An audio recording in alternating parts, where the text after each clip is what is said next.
소율의 문답 제82, 83, 84 문답에 대해서 알아보도록 하겠습니다. 82문은 사람은 하나님의 계명들을 완벽하게 지킬 수 있습니까? 라고 질문합니다.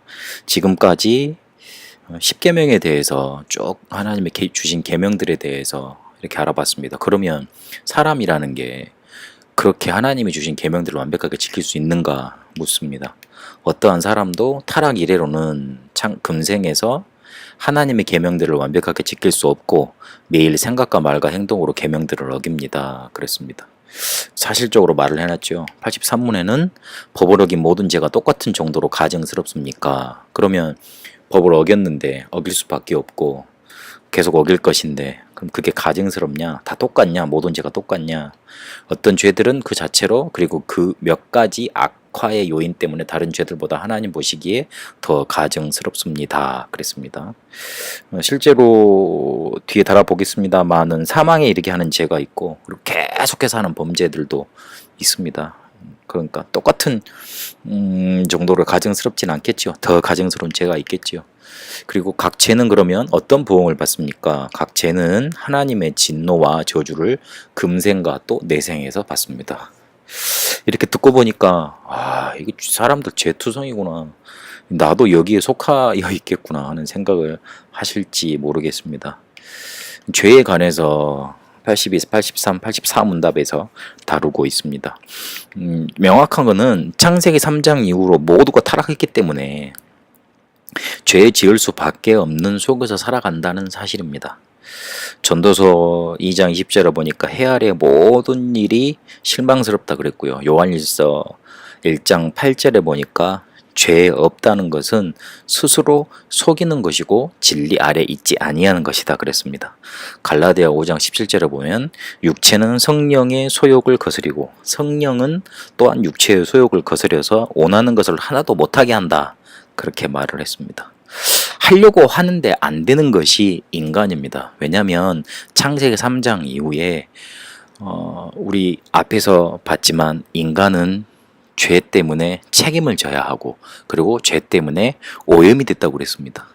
예수 그리스도께서 십자가에서 책임져야 될 부분은 완전히 끝내셨지만 우리가 신앙생활 하면서 성화될 부분이 죄로 오염돼야 될 부분이 받게 될 부분이 있다고 그랬습니다. 그래서 하려고 하는데 안 되는 것이 인간입니다. 창세기 6장 5절에 보니까 모든 것이 악하게 변해버렸고요. 창세기 8장 21절에 보니까 어릴 때부터 마음에 생각하는 것이 악이라고 그랬습니다. 하나님 보시기 그런 거죠. 로마서 3장에 보니까 특히 모든 사람이 하나님을 떠나서 범죄하였다. 그렇게 명확하게 밝히고 있습니다. 그러면 다 죄를 짓는데 더 큰 죄가 있습니까? 예술에서 8장 6절에 보니까 하나님이 크게 가증스럽게 보시는 죄가 있다고 그랬고요. 요한일서 5장 16절에 보니까 사망에 이르게 하는 죄가 있다고 그랬습니다. 시편 78편 17절 32절 56절에 보니까 계속하여 범죄를 저지르고 여전히 범죄를 저지르고 하나님을 시험하고 반항하는 죄가 있다고 그랬습니다. 그러면 그 죄는 다른 죄들보다 더 큰 죄겠죠. 그러면 죄는 보응을 꼭 받습니까? 맞습니다.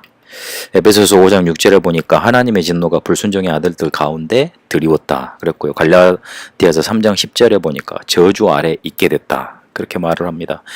에레미야가 3장 39절에 보니까 자기 죄 때문에 멸망을 받았는데 누구를 원망하겠냐 그렇게 말을 합니다. 인간은 죄에 다 걸려들 수밖에 없습니다. 그래서 하나님은 우리에게 해결책을 주신 겁니다. 그 해결책이 바로 로마서 8장 2절에 우리가 사망의 법에 갇혀 있는데 생명의 성령의 법이 원죄에서 우리가 죽을 수밖에 없는 죄에서 해결시키신 겁니다. 나는 열심히 잘 살아왔는데 왜 그러느냐 그렇게 말을 많이 따집니다. 하나님이 살아계시면 나한테 정말 이럴 수 있냐? 그렇게 따집니다. 뭘 몰라서 그렇습니까? 우리가 하나님을 떠나서 저주 재앙을 당할 수밖에 없는 우리가 아무것도 실수하지 않아도 근본적으로 보응받을 수밖에 없는 죄, 원죄에 대해서 몰랐기 때문에 그렇습니다.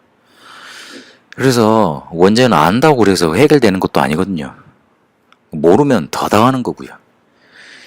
그런데 우리 실제 멸망받고 저주받는 가장 큰 원인이 뭐냐? 바로 하나님을 떠나 있는 겁니다. 원죄입니다.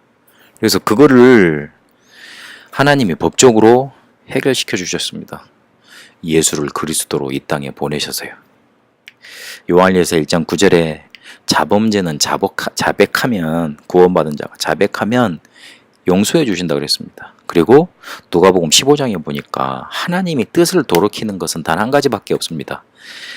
그 욥기서에 보면 23장에 보면 하나님은 특히 자기의 뜻을 돌이키지 아니하신다 그랬거든요. 근데 하나님이 자기의 뜻을 돌이키시는 때가 있습니다. 뭡니까? 회개할 때입니다.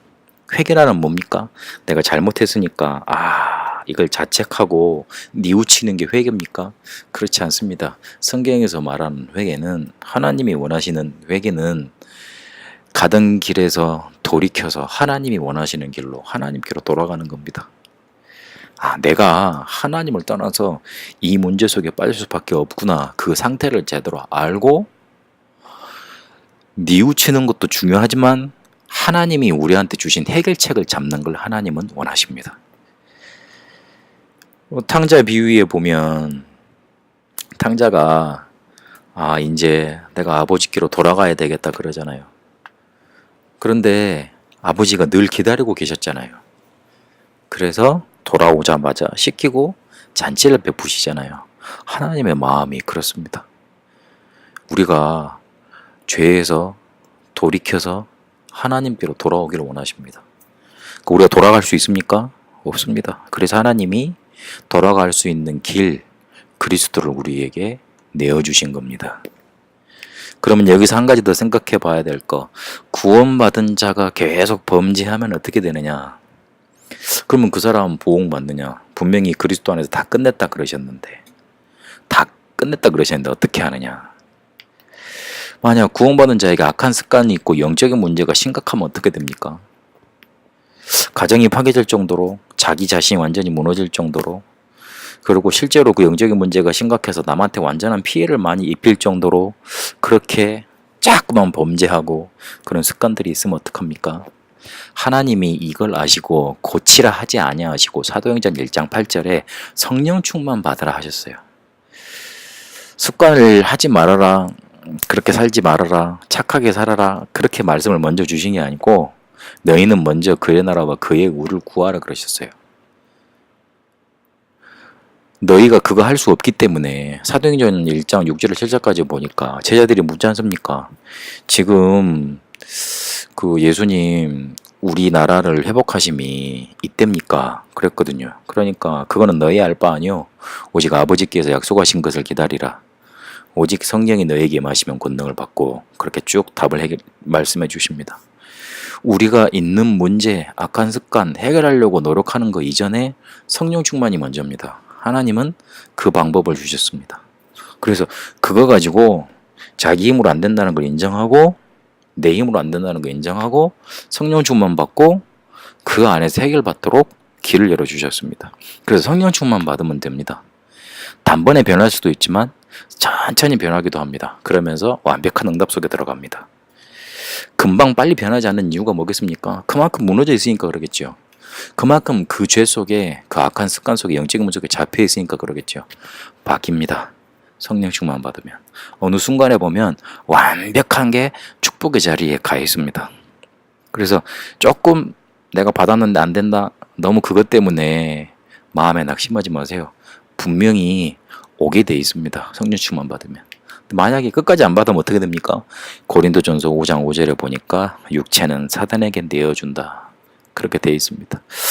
저는 개인적으로 신앙생활 하면서 고린도전서 5장 5절의 사실들을 몇 번 체험을 했습니다. 영적인 문제인지 아는데 성령 충만 받으려고 끝까지 싸워야 되는데 그 싸움에서 자기 자신을 놔버리니까 어느 순간에 보니까 다들 실패의 자리에 가 있더라고요. 뭐가 성공인지 실패인지 잘 기준도 모호합니다만은 하여튼요, 남들이 보기에 저 죽음은, 저 실패는 참 하나님이 살아 계시는가 싶다, 이럴 정도면 실패 아닙니까? 그래서 성령 충만 안 받으면 결과는 뻔히 정해져 있습니다. 하나님의 자녀한테는. 그래서 하나님의 진노, 저주 무서운 게 아니고 당할 수밖에 없는 거 아니겠습니까? 그래서 죄에 관해서 명확하게 말씀하셨고 해결책을 주셨기 때문에 우리가 해야 될 일은 범죄 속에 악한 습관 속에 그대로 있는 게 아니라 언약 붙잡고 성령 충만 받는 길입니다. 요한일서 1장 8절에 보니까 만일 우리가 죄가 없다고 말하면 스스로 속이고 또 진리가 우리 속에 있지 아니할 것이요 그랬습니다. 죄가 없다는 사람 스스로 속이는 사람입니다. 그리고 진리가 그 사람 속에 있지 못하게 됩니다. 하나님이 주신 해결책을 붙잡고 성령 충만 안으로 들어가는 축복이 있게 되시길 바랍니다. 살아계신 하나님, 분명히 죄는 보응받고 그 죄 때문에 멸망당할 수밖에 없는데 하나님의 진노와 저주 재앙을 불러올 수밖에 없는데 하나님은 해결책을 우리에게 완벽하게 허락하셨습니다. 그리스도의 언약 붙잡고 성령 충만 안으로 들어가 우리를 자꾸만 주저앉히려 하는 영적인 문제, 악한 습관에 당하지 아니하고 하나님의 축복을 누리는 응답 속에 있게 하여 주옵소서. 살아계신 우리 주 예수 그리스도 이름으로 기도합니다. 아멘.